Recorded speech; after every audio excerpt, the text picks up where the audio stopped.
So friends, हमने दो conditional sentence जान लिए। अब हम जानेंगे रिजेक्टेड कंडीशनल सेंटेंस, ये क्या होते हैं। तो मैंने आपको पहले ही बता दिया है कि कोई भी सेंटेंस को हम रिजेक्ट कर देते हैं उसे हम कहते हैं रिजेक्टेड कंडीशनल सेंटेंस। तो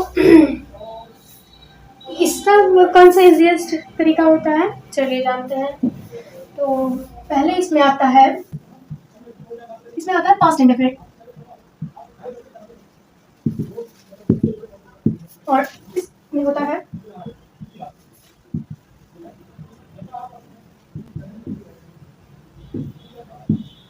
पास्ट इंडेफिनिट टेंस और पास्ट मॉडल प्लस वन का फर्स्ट फॉर्म। तो ये हो जाता है रिजेक्टेड। जैसे अगर तुम आती तो मैं बाजार चलती, तो तुम जब आई ही नहीं तो मैं कैसे चलूँ, मीन्स ये रिजेक्ट कर दिया गया।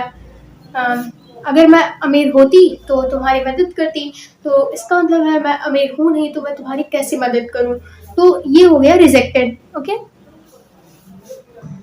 तो हम एग्जाम्पल में देख लेते हैं कि एग्जाम्पल में आता है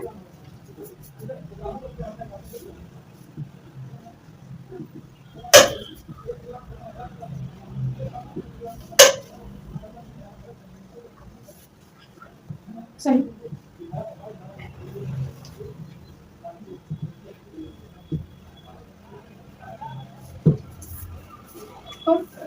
If I went to market, I would bring flowers.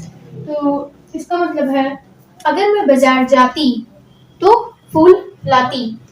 तो इसमें पास्ट रहेगा, और किसी भी सेंटेंस को रिजेक्ट कर दिया गया तो मैं बाजार जब गई ही नहीं तो फूल कहाँ से लाऊंगी। तो इसको हम ऐसे भी कह सकते हैं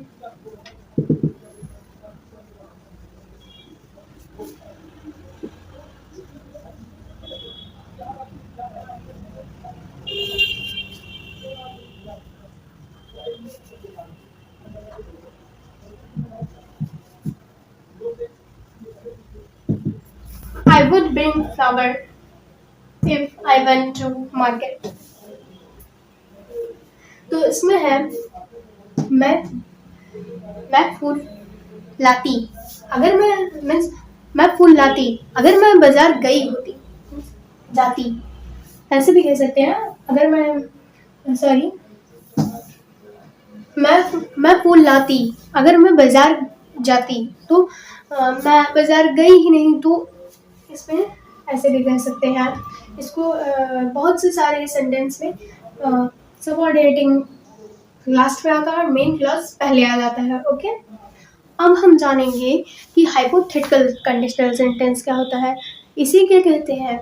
तो इसमें मैंने आपको पहले ही बता दिया है कि इसमें हम कल्पना करते हैं, मीन्स किसी चीज़ की भी कल्पना करते हैं।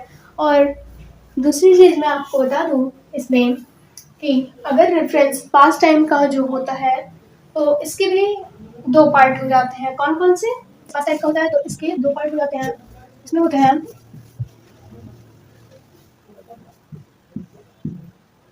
इतने पार्ट्स परफेक्ट हो जाते हैं, और इस तरफ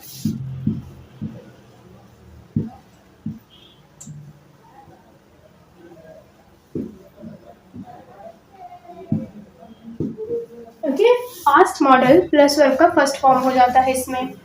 तो इसमें लगता है इसमें हैव का प्रयोग होता है और इसमें ज्यादातर हेड का प्रयोग होता है। ओके, जैसे मैं आपको बता दूं, अगर मैं बाजार गई हुई होती तो फूल लाई हुई होती, ऐसे बनेगा। कैसे?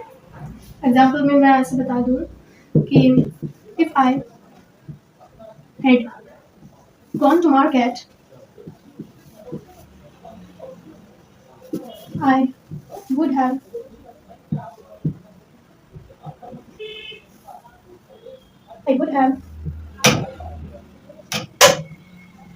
bring का थर्ड फॉर्म होता है brought, सॉरी इसे हम थर्ड फॉर्म लिखेंगे। Okay, brought okay, if I had gone to market I would have brought flowers। तो इसका मतलब है अगर मैं बाजार गई हुई होती तो फूल लाई हुई होती। ओके, तो इसमें सबसे इजीएस्ट तरीका है, इसमें पास्ट परफेक्ट हो जाता है प्लस हेड लग जाता है, इसमें पास्ट मॉडल हो जाता है प्लस वर्ब का थर्ड फॉर्म, और इसमें हैव लगता है। ओके, और अगर पैसिव में होता होगा तो इसमें बीन लग जाएगा, यहाँ पर बीन लग जाएगा।